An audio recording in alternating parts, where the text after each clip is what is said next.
Himalayan handshake in Beijing as Prime Minister Dr. Manmohan Singh holds talks with Chinese Premier Li Keqiang.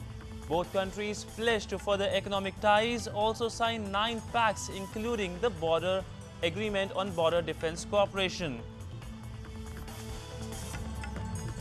No respite soon from high onion prices. Agriculture Minister Sharad Pawar indicates that onion prices will remain high for next 2 to 3 weeks.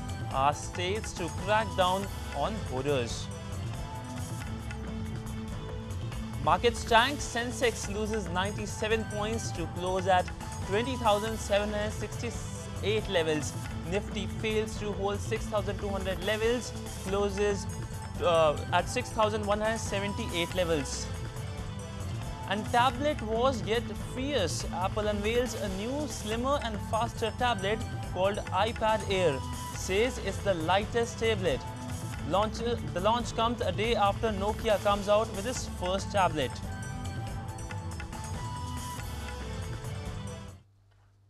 Well, hello and welcome to Doordarshan News. I am Sidhant Sibal and you're watching Business Wrap, your one-stop destination to all the business news of the day. And as always, we have a power-packed show lined up from the India-China relations to the stock markets.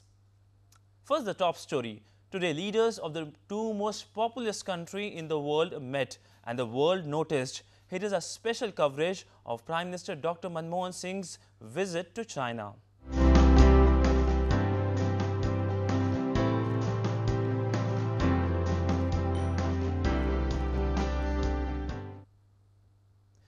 India and China have signed comprehensive border defence cooperation agreement to avoid tension and face-off between armies on the borders.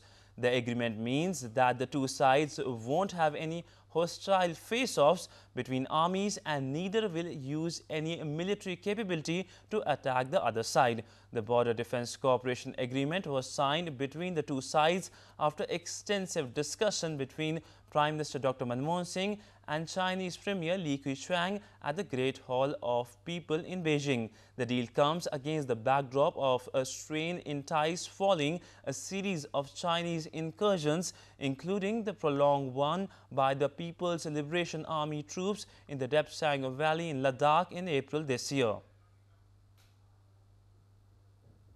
Premier Li and I have agreed that peace and tranquility on our borders must remain the foundation for growth in the India-China relationship.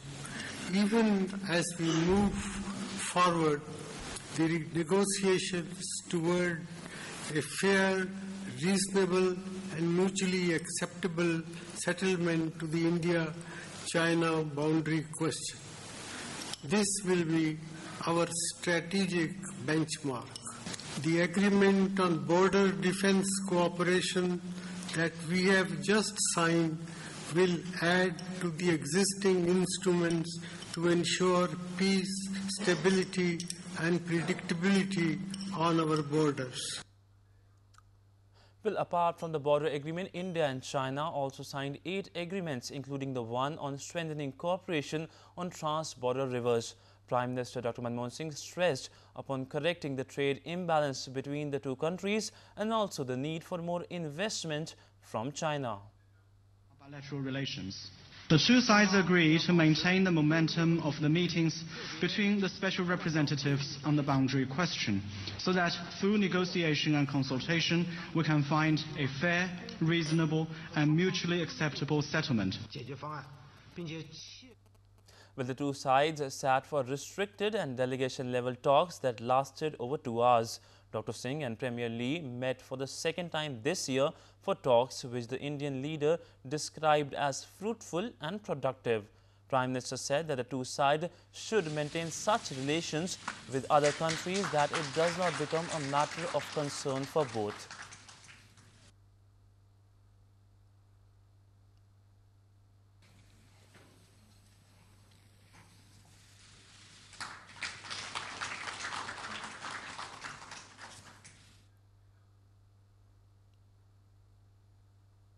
Premier Li was receptive to my concern about the unsustainable trade imbalance between our two countries, and we have agreed to explore avenues to bridge this gap. We are taking forward the suggestion made by Premier Lee in New Delhi for a Chinese industrial park to act as a magnet for Chinese investments in India.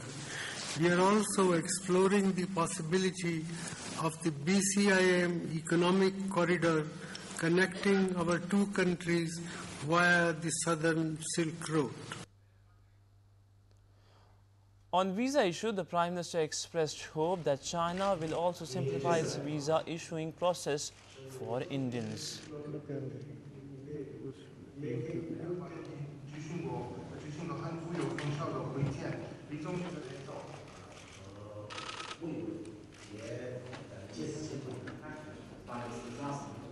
I'd also like to take this opportunity to thank the Indians.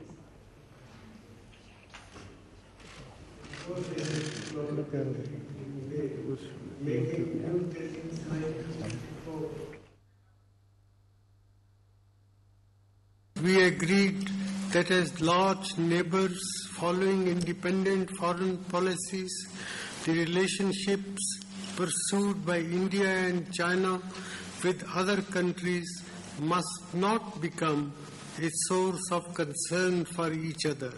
This will be our strategic reassurance. Well, let's go live to Beijing, where Deputy Chairman of Planning Commission Manmohan Singh is briefing the press. In terms of people-to-people interaction between India and China. With those initial comments, I'll request Foreign Secretary to go over the discussions this evening, and then we'll move on. Foreign Secretary. Good evening, friends.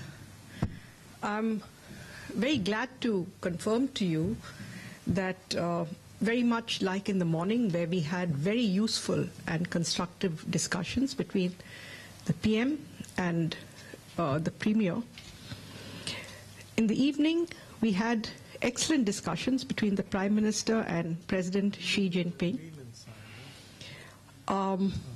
Prime Minister extended President Xi Jinping an invitation to visit India, which was accepted, and they both went over various aspects of bilateral relations, relations at a regional level and at the global level. We were in agreement that India-China relations are in good shape, and there was discussion on the boundary issue, where we have maintained peace and tranquility on the boundary, and that the existing mechanisms have been effectively used to this end. There was some discussion on the trans-border rivers, the agreement on which was signed today. We agreed to work together on Afghanistan, and the two leaders underlined that there would be a new paradigm of relations between major countries. It was agreed that India and China should promote connectivity between each other, the region, work together, cooperate on global issues such as energy security, climate change, food security, and that the strategic communication was very important with respect to our immediate and near neighborhoods, the region, as well as globally. India and China see themselves as friends and partners, promoting peace and stability in the world. President Xi Jinping underlined that India and China are the world's two largest emerging markets, and that the bilateral relationship has gone far beyond the bilateral to the regional and indeed the global spheres. And what India and China do together will profoundly impact the world. They agreed to take the India-China partnership to a new level. And it was agreed to strengthen cooperation on counterterrorism, to increase cooperation in mechanisms of regional importance such as BRICS, the G20, Afghanistan. And there was a very interesting phrase that the Prime Minister used. He said, the Chinese and Indian dreams are interconnected and mutually compatible. It was agreed that there was no contradiction between the realization of China's dream and ours. And PM confirmed that we looked at the development of India and China not as rivals, but as active partners in progress. Now, let me again give you something very interesting that President Xi Jinping said. He said the moment is ripe. Our two countries should work hand in hand so that we can embrace that unique moment that belongs to India and China. We have charted the course for the future. We need to stand tall and look far. The journey of 1,000 miles begins with a single step. I think that people-to-people exchanges forms a very important part of what India and China are doing together and hope to achieve further in the future. You have the sister cities, 3 sister cities in India to be twinned with 3 sister cities here in China. You have the media forum, you have youth exchanges, civil society exchanges, area studies, language studies, parliamentary studies, and the cooperation in Nalanda University. I think that our Chinese hosts really went out of the way. You've already got details from JSXP as to the music that surprised us all at lunchtime. And at dinner too, they played 1 Indian song, 1 Chinese song, and you had 3 very beautiful Chinese dancers doing Bharatanatyam. It was a very nice, a very gracious gesture that was immensely appreciated. And I think perhaps a symbol of the people-to-people connections that are growing stronger by the day. Now, if I might request the Deputy Chairman to give you something about the economic exchanges that have taken place. Yeah, maybe if they want to ask you questions, then we do the economics afterwards. Would you like that? Or so why don't you, if you have questions on the foreign policy side, do it now, and then we'll turn to economics. Nirupama?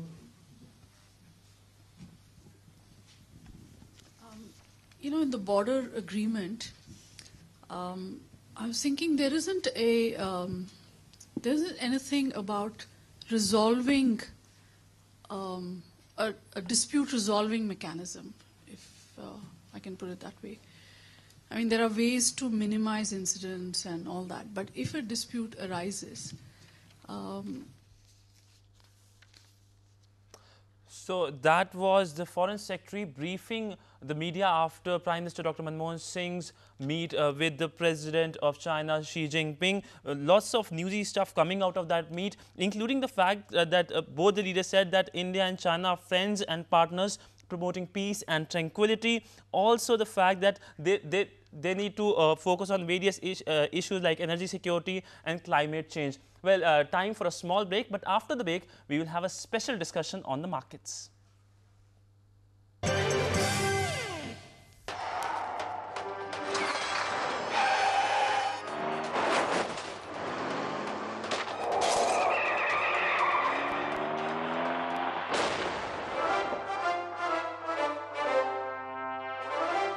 Bangar cement, सस्ता नहीं, सबसे अच्छा।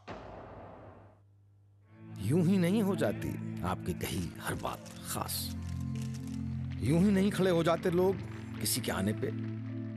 जिंदगी लग जाती है इज्जत कमाने में, 4 लोगों की नजरों में थोड़ा ऊपर उठ जाने में। पैसे से बड़ी होती है इज्जत, इंसान के कद से लंबी होती है इज्जत, सर ऊंचा करके चलने की आजादी होती है इज्जत। और एक बार गई तो फिर वापस नहीं आती जिंदगी भर की कमाई इज्जत। सर्विस टैक्स ना भरने की भूल मत कीजिए। सर्विस टैक्स VCS के चलते भरिए अपना service tax. Welcome back. Union Agriculture Minister Sharad Pawar has blamed long monsoon for the delayed harvest of onion crops, which has made onion prices skyrocket in the domestic market. He hoped that in 2 to 3 weeks' time, fresh crop will enter into the market, making prices stable. The supply of onion has been affected by unseasonal rains in key producing states like Maharashtra, which has damaged the kharif crop. The government has taken several measures to check rising onion prices in the last 3 months. In August, a minimum export price of $650 per ton dollar was imposed, and this was hiked to $900 per ton in September. This year what happened? Last year, the major onion producing area, there was a drought. Fortunately, this year there was a good rain. Whatever the stock was there and whatever the crop was in the field, because of excessive rain, it has affected severely. Secondly, when the monsoon started withdrawal, practically about last 15 days, again, because there is too much area under onion in many onion producing states, but it is at the initial stage. It will take at least 3 weeks to 4 weeks to mature and come to the market. Meanwhile, as onion touched the all-time high of 90 rupees per kg, cooperative major NAFED today floated tender for import of the bulb from Pakistan, Iran, China and Egypt. National Agriculture Cooperative Marketing Federation of India, NAFED, has floated the tender. Meanwhile, let's go back to China, where Montek Singh Ahluwalia is briefing the press. They have a lot of cooperative possibilities to explore. And I think the Chinese and we have the same view. The Prime Minister, I think, at some point had put it that, you know, the world is large enough for India and China both to grow. And I think that's the approach we adopt, that's the approach they adopt. And it's not the case that the growth ambitions of one are in any way at the expense of the other. And I think that's a correct reading. Now, with that very broad background, I think there were some very specific things that have come out of this visit in the form of agreements, and I'd list those.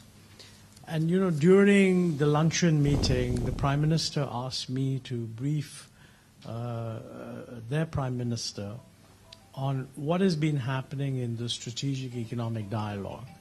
So I used the opportunity to brief him, and I think since what's been going on there is very related to what's happened here. Some of the things that have been agreed were actually, if you like, fallouts of that process. But there were other things in that process which we also discussed. So I'll just share those with you.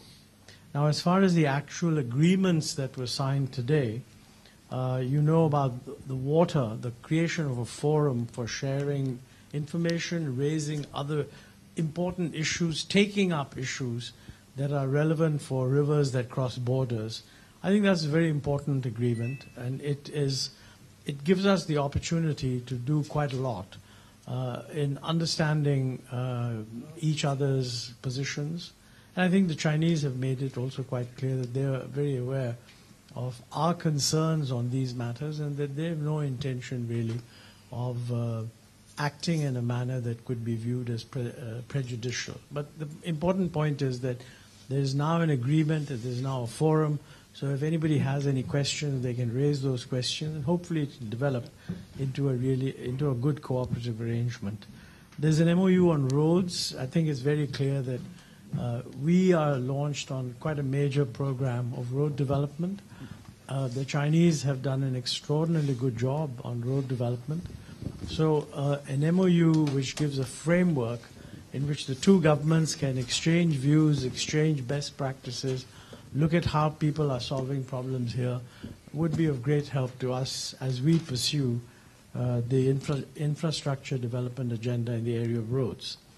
There's an agreement that's been signed for setting up service centers for power equipment. This is a very major issue because we have now about 60,000 megawatts plus of Chinese equipment, mostly imported by the Indian private sector, for purposes of power development. And one of the issues that has been of concern is that, they don't have an adequate capacity to service this equipment. So as a result, if there's a problem, then the interruption in the whole process is very long. So they've actually agreed that they will set up a service center, which is in a way commercially supporting equipment that has already been imported. But from our point of view, it is creating a new institutional mechanism that will deepen the economic cooperation between the two countries in a very important area.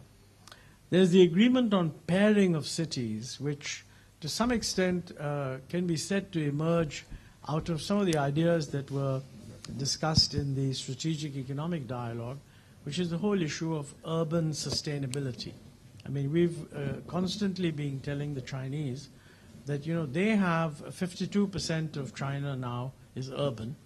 And I was talking to the minister, and he said that actually we think this is an underestimate because it doesn't include some of the people who are in urban areas but maybe without necessary approval. So the percentage of the population in China that is urban is well above 52%. In India, the figure is about 30 or 31. And we're rapidly going to go through the same transition. So the challenges of urbanization are going to be huge. And one of the big issues is that urbanization also has to be sustainable.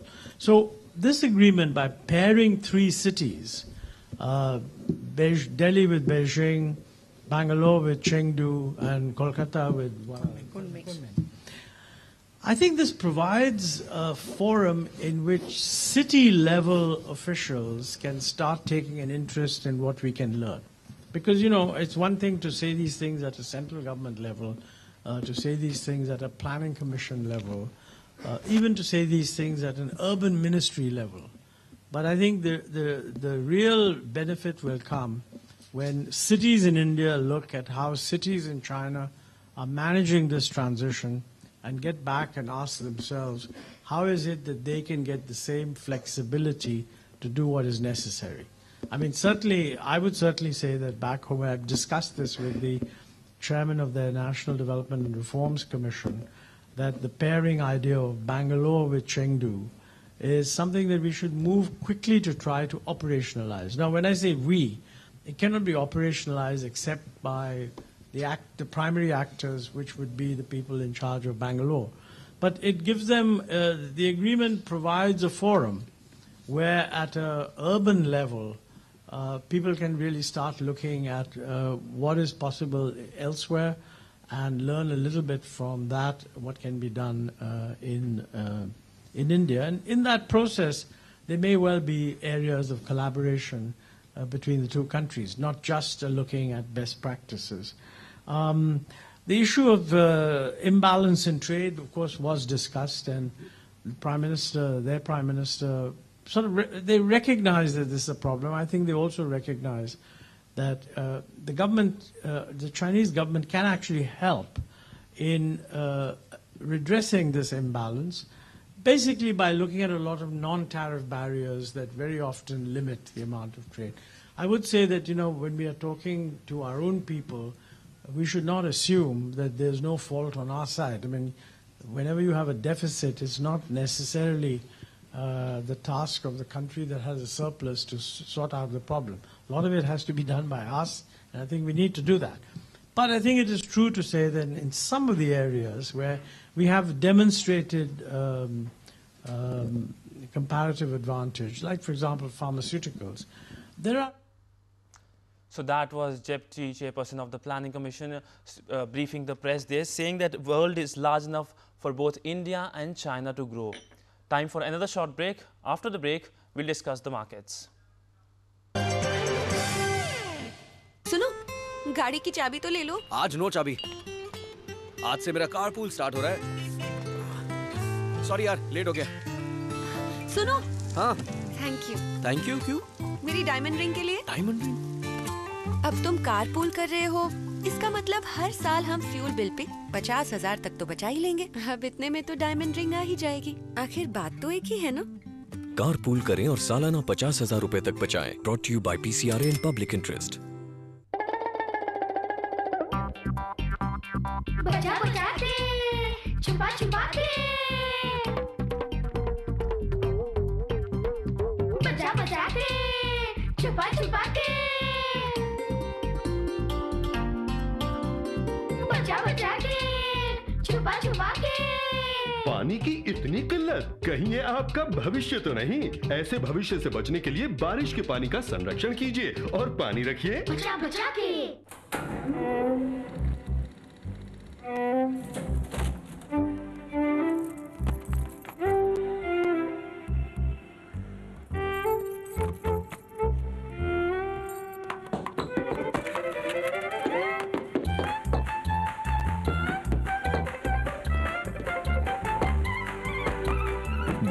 साथी चाहे कुछ भी कहे, जो condom का साथ न छोड़े वही है मुकद्दर का Sikandar. Welcome back. We are joined by stock analyst D. Prasad. Sir, welcome to Doordarshan News. Quickly, I'll ask very few questions. First thing, the markets today closed 100 points down. After 2 days of consecutive closing flat, today 100 points down. Do you think the markets are really, have they lost their path? Where should they go? Because on Friday we saw there was a Diwali, but this week it's only a tepid response. Well, I think markets will be in a phase where you will have a lot of sectoral rotation. A lot of sectors which have gone up in the past, like especially IT, will see some profit booking at these levels, whereas sectors like metals and sectors like banking, which was subdued, I mean metals had a good run, but ultimately the money will shift from, I think, IT to basically banking and metals. So I think it won't be a one-way rise or a one-way fall. Markets will consolidate. So how do you see banking stocks before the policy on 29th of October? Well, little bit of rise is still there. I think markets are in a up move, at least in a short up move till the credit policy. But I think the big move, up move or down move could come only after the policy is announced. But prior to the up move, I think one should not short bank stocks because there is some more steam left for the bank stocks. About to go FMCG stocks before the Diwali? I think they'll do well because normally this quarter most of the FMCG companies report good results. I think this is the third quarter and fourth, the second and the third quarter are really the best for the FMCG companies. So I think because of this festive season, most of the FMCG companies will do well. I think they are in for a good run from these So levels. today Nifty wasn't able to hold at 6,200 level. Do you think it will be able to again cross that level? Well, it will do, but it won't do at one attempt because crossing 6,250 won't be an easy task. So it will make one or two attempts, again come back to 6,000 level, consolidate around these levels. So, but maybe in the second or third attempt it will do. But I think one should not focus too much on Nifty. One should focus more on stocks at these levels because Nifty would be in a range of 200 to 50 points, whereas you will find a lot of stocks really giving decent returns. So as where do you compared to see Nifty. the Sensex basically before Diwali? Do you see it touching the all-time high? Well, it's quite possible, but I think the big money is not there. The big money is in stocks. So I think one should not get too obsessed with index because ultimately whether index makes a new high or not, but still from the period from here to Diwali, I think still a lot of up move in a lot of stocks is there. But there are fair chances that you might have crossing off the previous high before Diwali. And do you think and just give me the stocks or sectors where you see that there is much more optimism than the rest of the sectors? Well, I think a lot of mid-cap stocks would now participate because mid-cap stocks have been laggards. But I think the steel sector is in for a good run as compared to IT stocks. IT stocks will see profit booking and one should buy IT stocks only on declines. But I think a little bit of promise looks in private sector banking stocks. And what about telecom stocks, given the fact that the next round of auction could happen like in December or next year first month, and also the fact that Telecom Commission is going to meet on 29th and will decide the reserve price, I believe.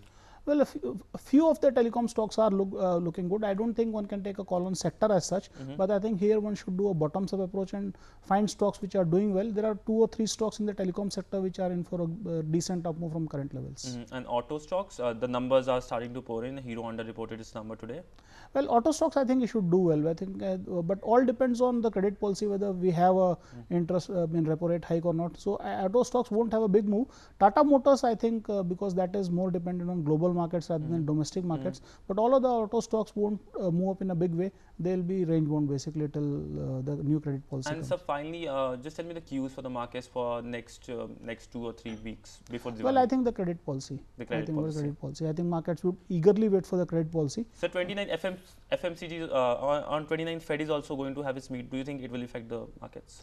Well, I think they have very clearly indicated that I mean the tapering will be there till next quarter. So I don't think the big up move. You will have any big upheavals like what one was expecting earlier. I think the domestic credit policy would be much more critical. Sir. Thank you so much, sir. So that was D. Prasad, a stock analyst, a little bit cautious but optimistic in whole.